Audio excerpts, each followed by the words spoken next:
यहाँ पे tan ए की वैल्यू गिवन है, 1/sin ए 1/cos ए निकालना है। सबसे पहले तो मैं बनाता हूँ अपना triangle A B C.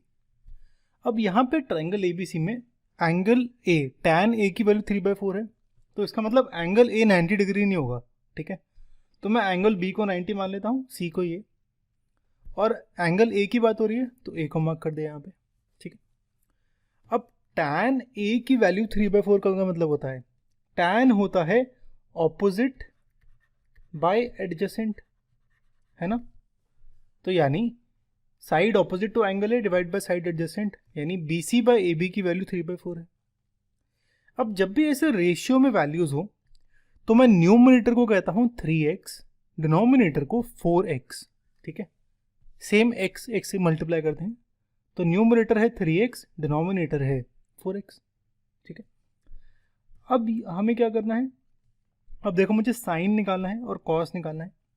Sign और कॉस में दोनों में हाइपोटेन्यूज आता है। तो सबसे पहले इस ट्रायंगल में मुझे BC पता चल गया 3x है, AB 4x है। सबसे पहले मैं निकालता हूँ AC यानी हाइपोटेन्यूज, और वो कैसे निकालेंगे, पाइथागोरस थ्योरम से। तो लगाते हैं, हाइपोटेन्यूज का स्क्वायर AC स्क्वायर होगा AB square plus BC square, और AC की वैल्यू पता नहीं है, AB BC की पता है, तो ये आएगा 9x square plus 16x square यानी 25x स्क्वायर। तो AC आएगा रूट ऑफ 25x स्क्वायर यानी 5x, तो AC आ जाएगा 5x, ठीक है। अब हमें क्या निकालना है, साइन और कॉस। अब मेरा होता है 100 का 2, साइन होता है ऑपोजिट बाय हाइपोटेन्यूज। तो A के ऑपोजिट क्या है, BC, हाइपोटेन्यूज है AC, तो BC by AC, BC 3x AC 5x, तो ये आ जाएगा 3/5।